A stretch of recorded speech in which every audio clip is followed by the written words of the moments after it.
Loved it. Thank you. Love this video. Thank you. To call Ruffian overrated shows that this schmuck should go play in traffic. Thank you. Hello horse racing fans, and welcome back to another video. Now when I click that upload button, what do I look forward to seeing the most? Is it the views, the likes, or the comments? For me, it's the comments. Hearing what people have to say about my work gives me the greatest joy that 1,000 views just can't. And recently, some of my YouTube videos have been picked up by the algorithm, and thus have been getting more views and comments. So, I wanted to take a moment to acknowledge those comments, both good and constructive. Notice I didn't call them hate comments, because hate is a strong word. These people just disagree with my opinion, sometimes very passionately. And personally, I don't like thinking of them as haters. I think of them as my biggest fans. I mean, I made videos with titles like Why I Don't Like Flightline, the most popular horse in the world right now, and Top 5 Overrated Racehorses. If I was expecting sunshine and rainbows under videos with those kind of titles, well, I'd be a darn fool. In fact, that's where most of the comments I'll be reading came from. Such as, "This is amazing content. I will subscribe. Keep it going, buddy. See, they're not all bad." Oh, and no, there's also this one. "Who are you? Never heard of you. I hope I never do again. May this be your last video. It will most certainly be the last one I ever watch." Oh, and they're not done yet. "I know what this video is all about. You're trying to set the record for the most people calling you a dumbass. You have my vote." That got 7 upvotes, which brings me joy. "Zenyatta was favored in 2 Breeders' Cup Classics. In your opinion, what other female horse would be favored in the Classic? I can only think of Gallop, who ran in the 1940s. Can you name any other?" Now, I love this question because it's one that I've never thought about before. So, thank you for commenting it. I really appreciate it. It really did make my mind think. Now, while I do go on to say that Zenyatta is a bit overrated in the video that you commented under, there definitely are parts of her that I have to acknowledge and accept are just flat out amazing. The fact that she was favored in 2 Breeders' Cup Classics is amazing even for a male horse to do, let alone a female horse. Now, since you did mention Gallop, who ran way before the Breeders' Cup Classic ever existed, I thought about fillies and mares throughout all of history. If you want to go way back, horses like Regret or Firenze or Imp I think could have possibly been favorites. Or, if we're talking about the 40s, Twilight Tear and Busher could have definitely been favorites in a hypothetical 40s Breeders' Cup Classic. Moving further along, in the 70s, I think if Ruffian had stayed undefeated, then maybe she could have been a favorite in a 75 Breeders' Cup Classic. And if we're talking about horses after the Breeders' Cup race was inaugurated, I think maybe Rachel Alexandra could have been a favorite if the 2009 Breeders' Cup Classic was run on dirt. Besides that, I can't think of any other horse past 1984 who could have been a favorite in the Classic. Let's see if the rest of the comments under this video are just as insightful and thought-provoking. "No dude sound," I'm not gonna say that, "with Zenyatta. She would dominate the last 10 years of competition. So you're wrong, bruh." Next. Now, first off, if you're gonna call somebody a slur that means stupid, probably a good idea to make sure you don't have any grammar errors, okay? Second of all, I'm on the autism spectrum, so probably not a good choice of words, but I won't hold it against you because you didn't know that. Third off, that's actually a pretty fun question.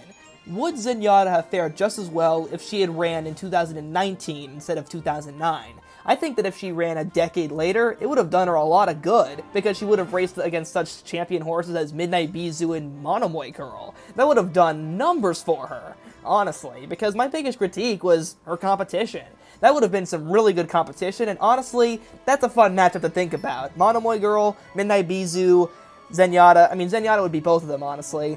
That's a pretty fun matchup. So, while I don't exactly like your choice of words, I do like the question you raised, so thank you. "Just subscribed because of the Gallop Racer music, LOL. I mean, you got a pretty good taste. Lots of great horses here, good job on the video. Not featured in the video, but perhaps my favorite horse to win by a crazy margin is Hakuda Vega in the 1995 Empress Hay by 18 lengths. That was her first time on dirt and on a sloppy track at that, which made her victory that much more impressive. Looking into it, she was a pretty impressive horse, although it's rather unfortunate how her career ended. Still, great horse, and I'm glad I learned a new horse because of you. Your videos are such a guilty pleasure of mine. I learned so much from them. Hey, that's the goal, to teach people about horse racing, so by all accounts, I succeeded in my goal, and thank you so much for the comment. It means the world to me. This is amazing. I love racehorses. I ride an X-Racer myself. Oh, that's really cool. Gating. He is a lovely thoroughbred. This is a masterpiece. Well done on this. I now know more about racehorses and their running styles. Goal succeeded, and Always great to hear the lovely comments. You're awesome. How did this no-talent so-called handicapper even was allowed to post his video? Censorship! Sometimes maybe a person's free speech should be restricted, and please, save the stupid comebacks. I mean, it's weird that two different comments both say that my opinions are so bad that the First Amendment should be revoked on certain people, and you know what, at that point, I can't even be mad. At that point, I must be saying something impressive. Maybe not great, but impressive. Wow, I have never heard of Kodashan before now. Well, that's why he's on the underrated list. This is an excellent category, and these horses are not to be ignored, as they can be outstanding without being the best ever. Thank you for so much info that is seldom mentioned, and which I did not know about, like how Fast Prove Out proved to be. I think it's great how two young guys are so knowledgeable about the thoroughbreds, not only of today, but in America's past. That just warms my heart. You know, you're a great guy, Vernon. Thanks, man. Zev, I love this vid, Sketchy. Maybe you could do ones like this for the other Triple Crown races. You know, that's not a bad idea. Maybe not immediately, but at some point I probably could. And also, it's great to know that somebody watched all 29 minutes of that video, because that took a whole week to make. So, thank you a million, Not So Normal Studios, you're awesome. FYI, W.R. Hahn was Vigor's owner, and his trainer was L.J. Sterling. Thank you for the correction. Nevertheless, there's a lot of very incredible things to know about this horse, and I'm grateful that you brought them forward. And I'm grateful that you commented. Thanks a million. And also, I'm really glad that Vigors has a sort of cult audience, because out of all horses, he really does deserve it. What a memorable guy. I think I'd die for Zippy Chippy and Dan Saber. You know what? Me too. I would die for those lovable losers. A waste of time. Every word was based on personal opinion, and no words were based on times, competitors, earnings, and charisma. Well, clearly you just didn't watch the video, because I talked a lot about the competitors that these horses faced off against, or lack thereof. Second off, what am I supposed to base a video called Top 5 Overrated Racehorses on? If you're gonna say facts, well, the way that people interpret those facts to call something overrated is called, oh I don't know, an opinion. So what am I supposed to do? How's your opinion of Flightline after the Pacific Classic? You know, after the Pacific Classic, I definitely do have a more optimistic view of Flightline. While it's definitely still a darn shame that he doesn't race a lot, especially considering his amazing talent, he definitely is a bit more impressive than I ever could have expected, that's for sure. Flightline is a monster of a racehorse. Whether you like Jim or not, I like Jim. I think Jim's pretty cool. And none of the horses you love or mentioned can't run with Flightline, not in this lifetime. And you know what? You're definitely right there. He definitely is way more visually impressive than horses like California Chrome or Knicks Go. I'll enjoy Knicks Go and California Chrome because, well, they actually got their chances to race, and race quite a lot. So I'll definitely have my fun with them, but I've learned to try and enjoy Flightline's races in a different aspect. Even though he doesn't run a lot, the few times he does run, it's a real spectacle. It's a real show, and everyone should gather around and watch, because you know you're not going to see that very often. Apparently the horses who just ran behind Flightline Bean by 20 lengths feel the same. They don't like him either. How's that for full potential for you? You know, the one thing I definitely did not anticipate is that even though Flightline didn't run a lot, he definitely was able to answer a lot of questions in just a few races. That was something I could not have anticipated. In the Met Mile, he proved that he could handle trouble by being squeezed out and still win effortlessly. And in the Pacific Classic, well, the race just speaks for itself. Beating a Dubai World Cup winner by nearly 20 lengths, that's pretty impressive, honestly. So, while he definitely doesn't have the amount of races as other horses, one thing I did not anticipate is the amount of stuff you can accomplish in just a few races if you're as good as Flightline. He definitely has checked off a lot of boxes and answered a lot of my questions. Are you a crackhead? Maybe. Are you a cop?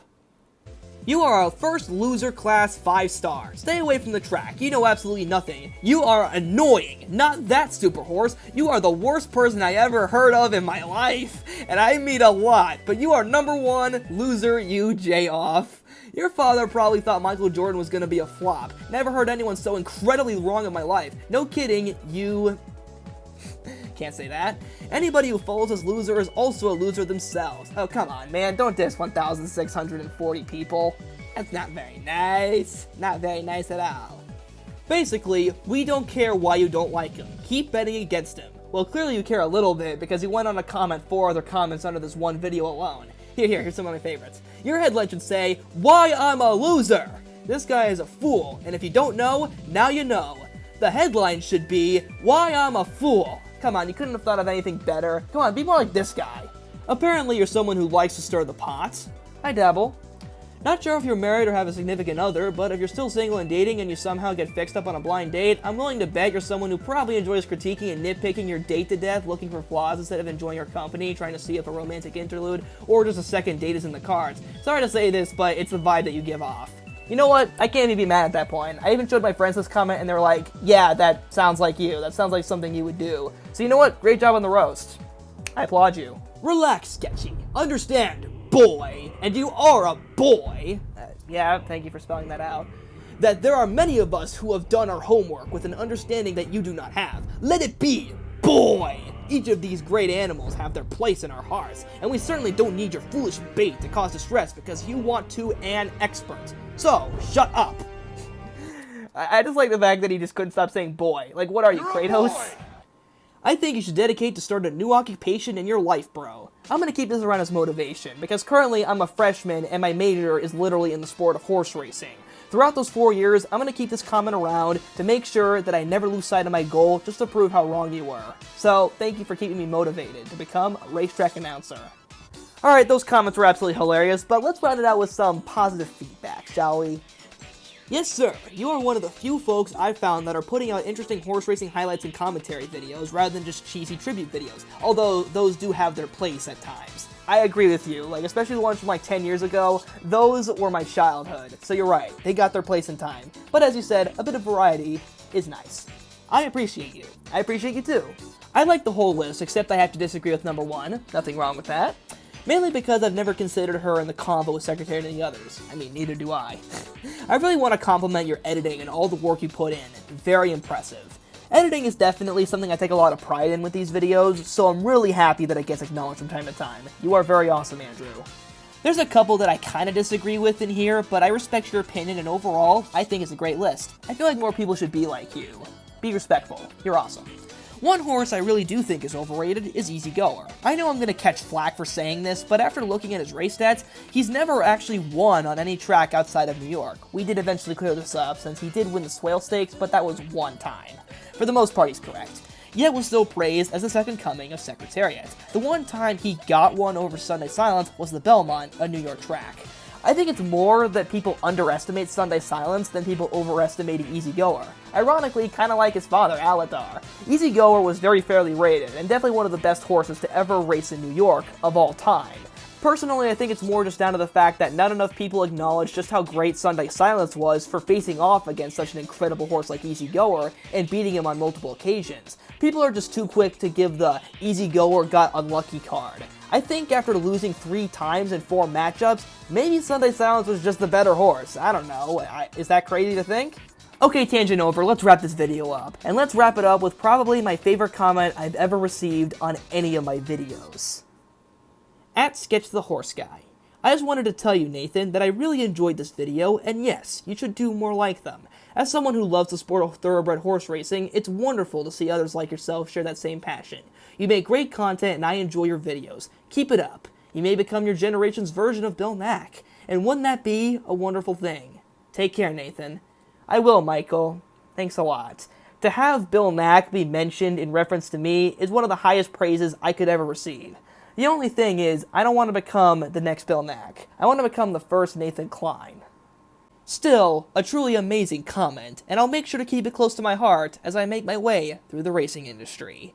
I hope you guys enjoyed this video and comment down other videos I should make in the future, and I'll see you guys next time.